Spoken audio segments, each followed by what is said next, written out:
All right, so Buccaneers lose to the New Orleans Saints. Frustrating game. I mean, it just was. It was a frustrating game. I think we can all agree on that. Unless you're a Saints fan, even as a neutral fan, you were probably hoping for a more competitive game than this one.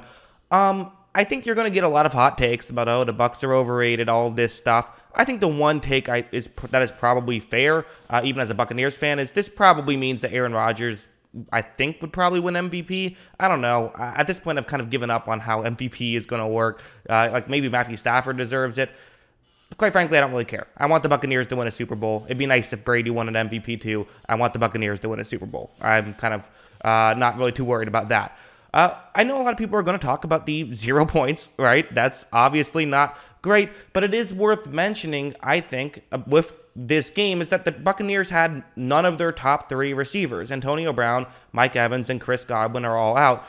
It's almost impossible to win a football game without your top three receivers. You look at the Packers, who did it this year, which is, that's probably going to be, if Aaron Rodgers does win MVP, that's probably going to be why. And the reason, why they were able to win, Rodgers made some throws here and there, but for the most part, they ran the ball very effectively. The Cardinals turned the ball over 3 times, and they were able to pull off the victory. The Buccaneers were not able to run the ball well, which is tough when you have no receivers. You have to be able to at least run the ball well. And the Saints didn't make mistakes. Like, you got to give credit to the Saints. They did not turn the ball over in this game, and that's the one thing they couldn't afford to do. And the Buccaneers did turn the ball over inside field goal range, so that would have been a big deal had that come back. So I honestly think that's the biggest thing here, is the receivers that really matters. And I've always maintained, I think receivers are what drives football in today's NFL when it's so pass happy, when the rules shift to the passing game so much. The Saints were able to take away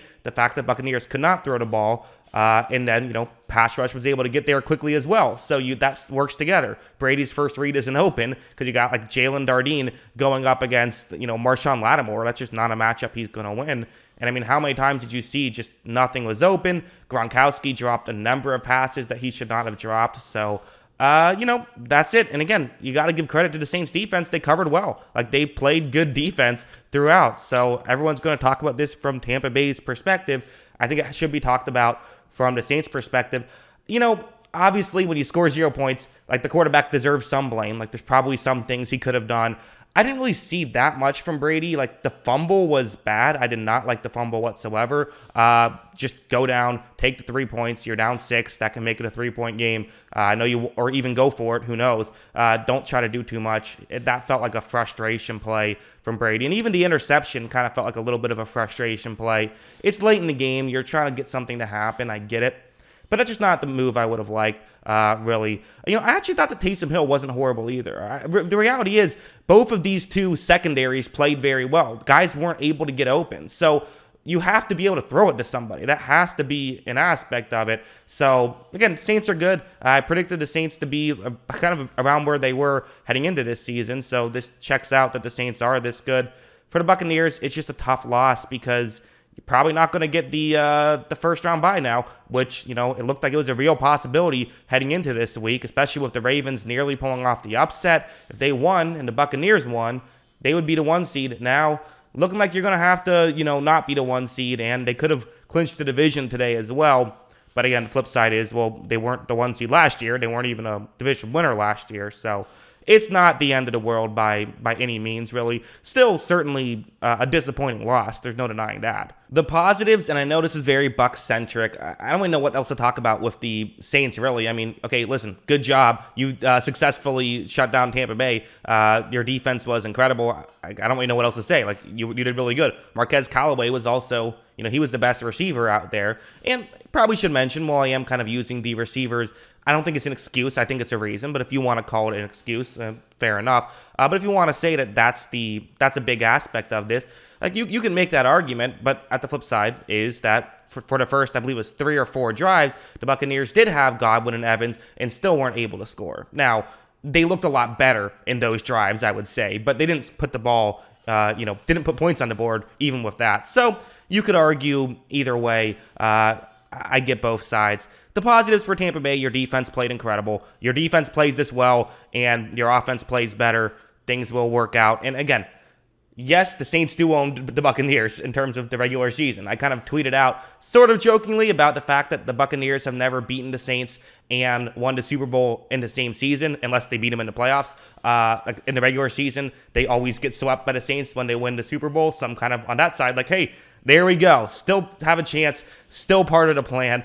Obviously, I'm kidding. I would have much rather them win than lose this game. But, now that we've lost, at least if you're a believer in that weird karma stuff, there you go. Really, for the Saints, I mean, their offense, you look at their numbers. Marquez Callaway, 112 yards. The next leading receiver on their roster was Traquan Smith at just 17 yards. That's like an insane jump. I mean, really, Marquez Callaway was their offense in this game. He made a couple of plays, and then, the defense came up with some plays when they had to. That's really what it came down to. You got the couple of turnovers that you needed, and so not only did they completely shut down the Buccaneers in terms of not being able to make it work, but even when they needed a play, they got that play. Even when the Buccaneers looked like they started to have life, then here comes the New Orleans Saints making a great play. Same thing with the fourth down, not being able to convert it for Tampa Bay. They did convert another fourth down, kind of. It was a penalty, but yeah. Basically, as a Buccaneers fan, I'm disappointed. I'm not concerned. Call me crazy.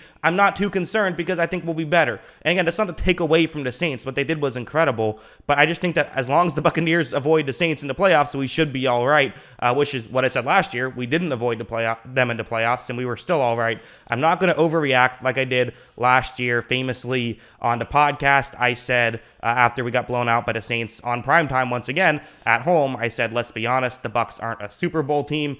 Well, not going to do that this time. Not going to scream and say the Buccaneers aren't a Super Bowl team because I think they still could be, but the Packers are the favorites. Like I don't know how you could argue anything else, especially with how Arizona's looked these past couple of weeks, how deflating Tampa Bay has looked at times.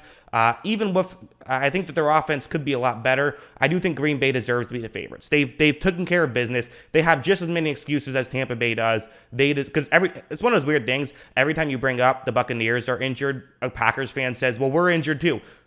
I don't know why you keep saying this, but yeah, you are. That is true. Like, yes, you have those injuries. And listen, the Saints don't have Jameis Winston, right? If they had their starting quarterback, how many more points would they have put up? So I'm not trying to use it as an excuse. I'm just saying the hope is, as a Buccaneers fan, we get fully healthy and then we get better. So when the playoffs happen, this kind of performance doesn't happen. That's just the way my mindset is working. So just so you understand, I'm not trying to make an excuse here. Fun fact, the Buccaneers did outgain the Saints in this one. Maybe that's just garbage time, but 302 yards to 212. That's a little bit interesting. So again, either way, not a lot of yards to go around for either team, but fascinating game. What did you guys think? Again, I wasn't planning on making a video about this, but given just the absurdity of it, I figured make something kind of unique, just a general thoughts video. Don't know how you like this, but if you liked it, let me know. Always love, let me know what you thought of the game in general. Always love hearing from you. And of course, as always, thanks for watching.